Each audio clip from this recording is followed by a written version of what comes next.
What is happening, and are we ready for Lackluster Mania? Sorry, Wrestlemania. Will it have the amount of energy that I just produced on each and every single match? I don't think so.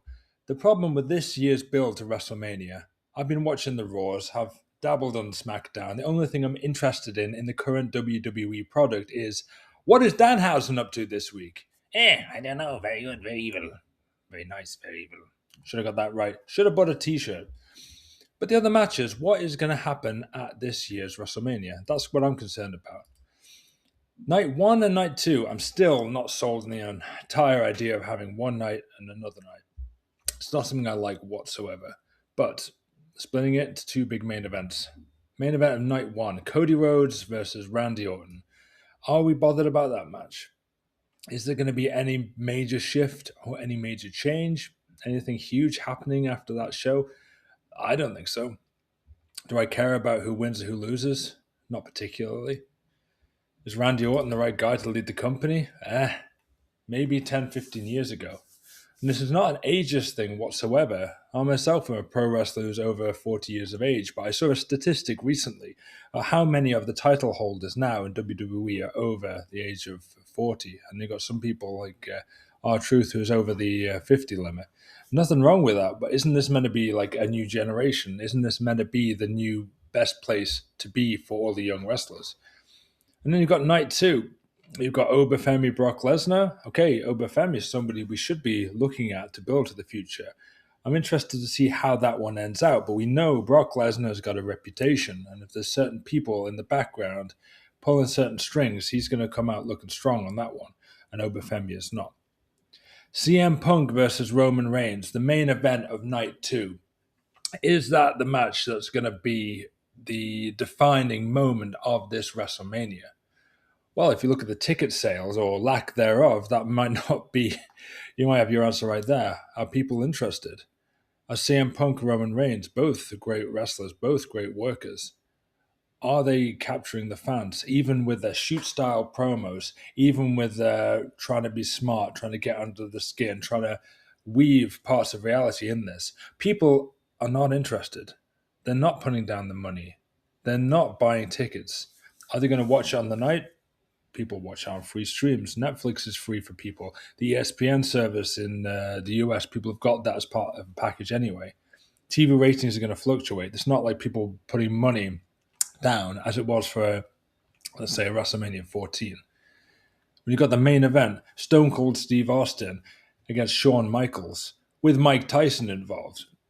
This is from my youth. That's what I thought was like a huge main event. And honestly, it's standing the test of time. And on this show, what else have we got? Night two of WrestleMania 42. One big event I'm looking forward to just seeing is Rhea Ripley versus Jade Cargill. That's her name, not Jane. Jade Cargill. I'm seeing how that one goes.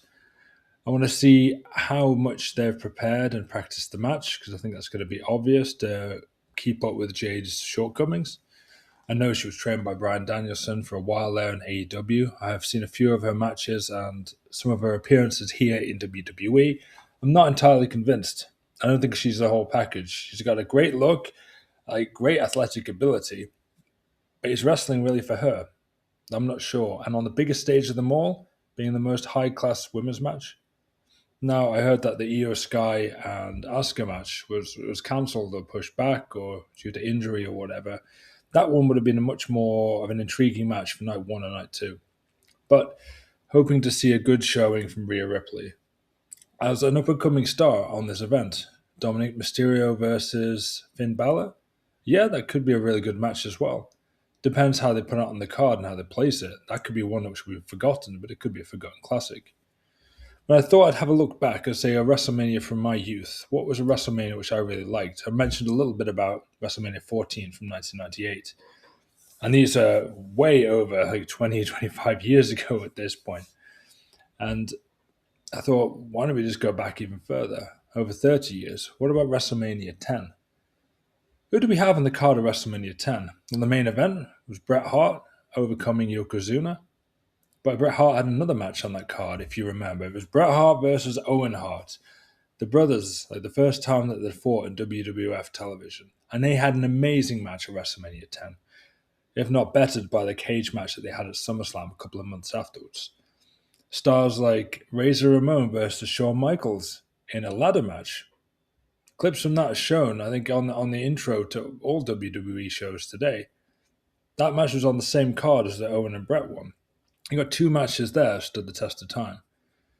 Randy Savage versus Crush. Okay, maybe not monumental in the sense of that match was a classic and it ended with a kind of botch with Crush being hung up, I remember.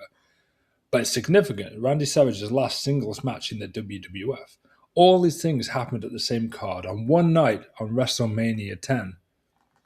And that's what I'm saying. That's the soul. This is the idea, the thing that's been lost that I feel. This special feeling about WrestleMania, this must-see event. We need to know what happens. Who's going to be the WWF champion after this is done? But in this case, it's like we've got Raw, we've got SmackDown, we've got a World Heavyweight Champion, we've got a WWE Champion, we've got women's tag titles here, we've got an Intercontinental belt, there's a US title here, there's another women's tag belt on this side, and there's an Intercontinental women's belt here. The NXT people do something, the TNA things. And the only question I have is, what is Danhausen doing?